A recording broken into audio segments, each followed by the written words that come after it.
Bismillahirrahmanirrahim. Alhamdulillahirabbil alamin. Allahumma sholli ala sayidina Muhammad wa ala ali sayidina Muhammad. Assalamualaikum warahmatullahi wabarakatuh.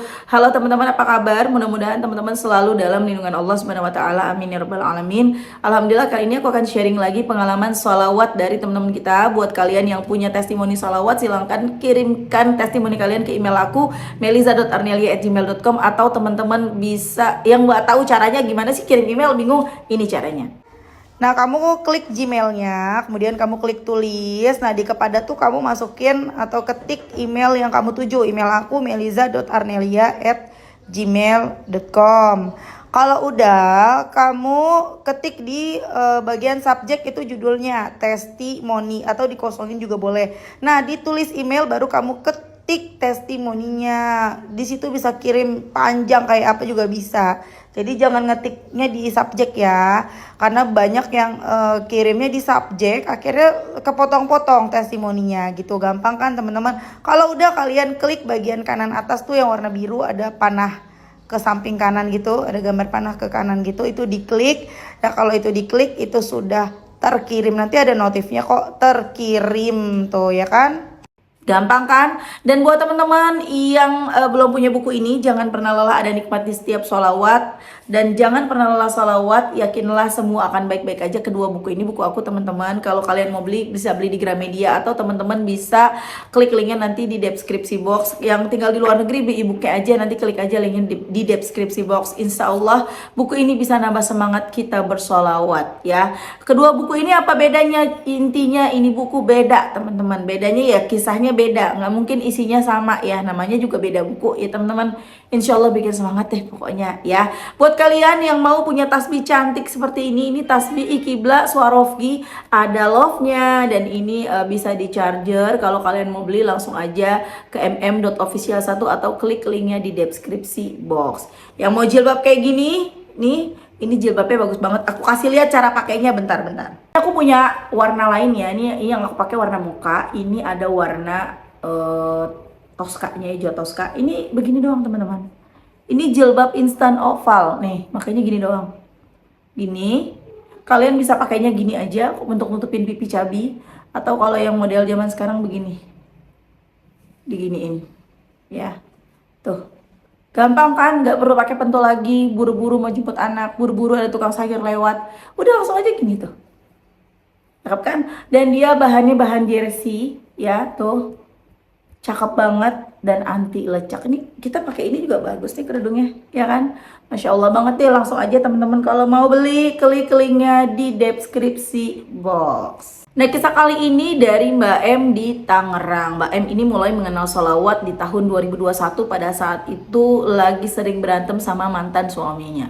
Pokoknya tiap hari berantem lu, tiap hari perang dunia mulu pokoknya. Masalahnya apa tau nggak? KDRT dan ada wanita lain dalam rumah tangganya. Ya Allah, sedih banget ya, itu lagi hancur-hancurnya tuh. Udah gitu ibunya tidak mendukung. Jadi almarhumah dari ibunya Mbak M ini pada saat itu nggak mendukung perceraian gitu loh. Ayo pertahankan rumah tanggamu, jangan sampai kamu bercerai gitu kan. Ya mbaknya jadi bingung kan, sebenarnya kalau bertahan ya sakit gitu loh ya, namanya di KDRT-in gitu kan. Terus juga udah gitu ada wanita lain, buat apa dipertahankan. Nah, udah ada anak juga satu teman-teman.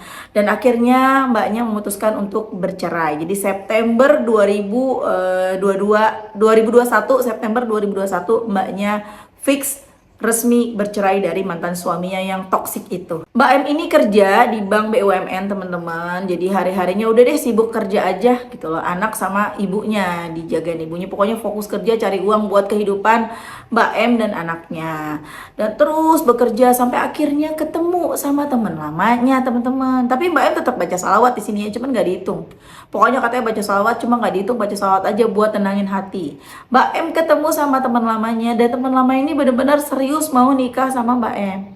Dan Masya Allah akhirnya mereka menikah nih teman-teman di Februari 2022. Tapi sebenarnya menjelang mau nikah tuh nggak ada duit sama sekali gitu loh buat nikah. Tapi Masya Allah kayaknya rezeki lancar aja, dimudahin segala urusannya. Sampai di hari H bisa menikah, ada uangnya, bahkan bisa bulan madu ke Bali sehari setelah pernikahan. Masya Allah, senang banget ya. Abis sedih, di KDRT-in, diselingkuhin, terus diganti sama Allah dengan jodoh yang terbaik dari Allah, insya Allah, amin. Masya Allah ya. Dan selama mbaknya masih sendirian ya, sebelum ketemu sama si suaminya yang sekarang ini, mbaknya tetap ngejalanin sholat duha tuh pasti 4 rakaat katanya. Selalu sholat hajat setelah sholat isya gitu kan ya.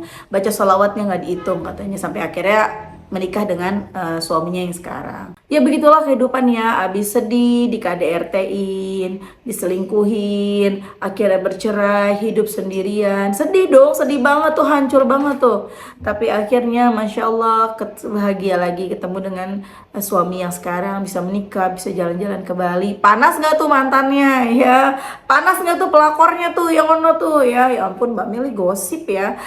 Setelah semua kebahagiaan udah didapet, akhirnya sekarang diuji lagi. Ibunya sakit teman-teman, ibunya Mbak M sakit. Ibunya kena stroke.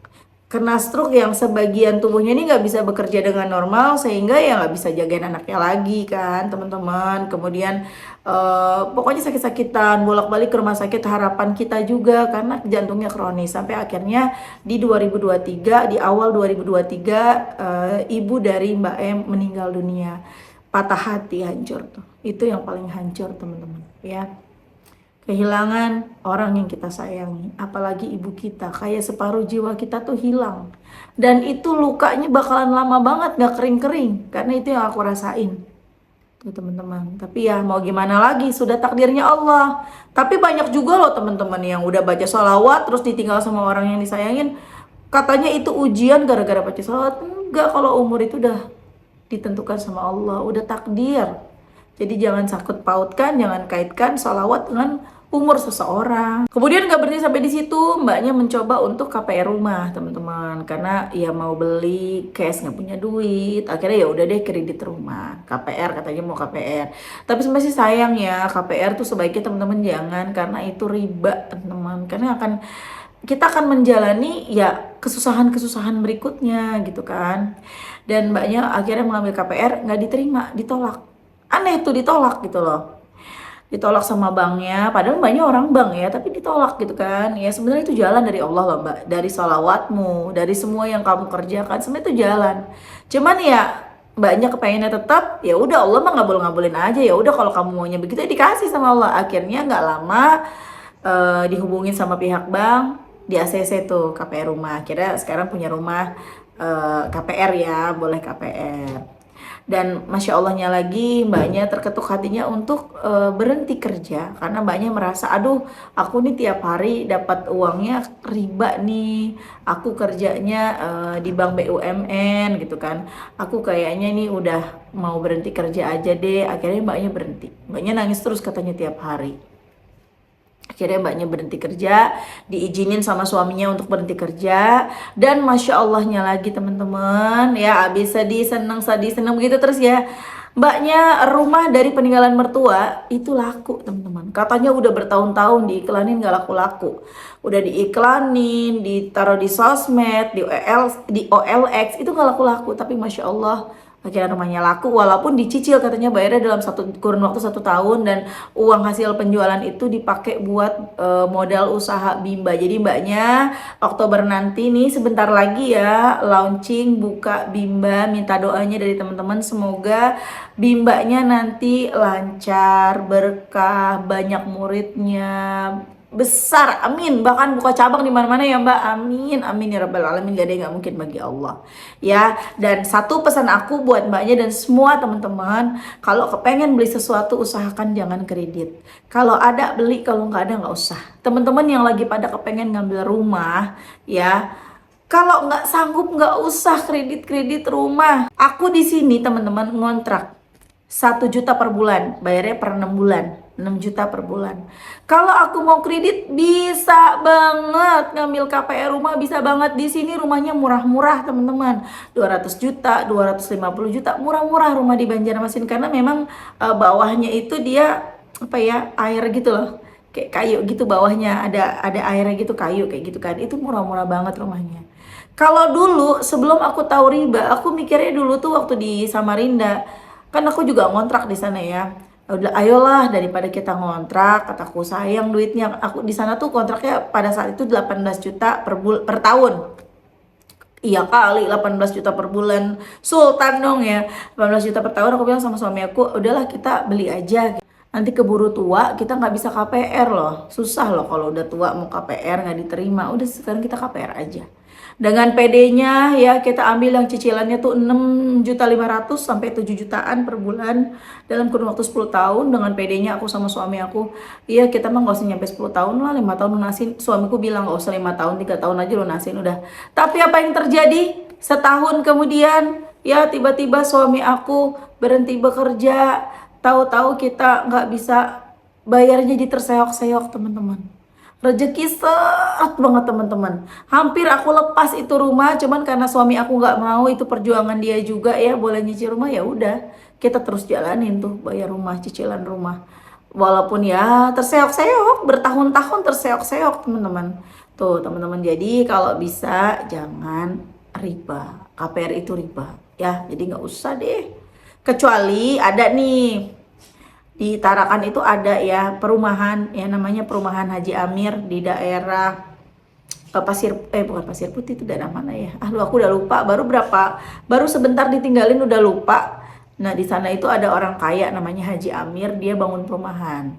Tapi nggak pakai riba, memang harganya lebih mahal teman-teman ya. Misalnya harga rumahnya harusnya 300 juta gitu ya, tapi dia ngehargainnya tinggi 500 juta. Ya bebas lah, pedagang mah bebas mau ngargain berapa gitu kan. Dia ngargain 500 juta. Nah kita punya DP berapa? 50 juta atau 100 juta. Kita mau bayar berapa tahun? Ya udah, misalnya rumah itu 500 juta, kita bayar DP 100 juta, berarti 400 juta dibagi 10 tahun. Berarti per bulannya berapa tuh gitu loh. Jadi kalau terlambat ya kita nggak didenda. Dan buat Mbak jangan jadi galau. Duh Mbak Mel nih ngebahas-bahas KPR bikin galau aja. Udah terlanjur. Teman-teman yang udah pada terlanjur riba ya udah. Bismillah, minta sama Allah dibantu untuk bisa segera melunasinya. Ya. Udah itu aja deh pesan dari aku buat teman-teman.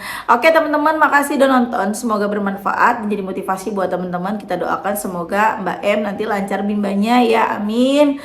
Lancar terus rezekinya, dimudahkan segala urusannya. Begitu juga dengan teman-teman. Semoga rezeki kalian barokah, doa-doa kalian segera diijabah, amin amin ya rabbal alamin. Utang kalian juga segera lunas, amin. Assalamualaikum warahmatullahi wabarakatuh.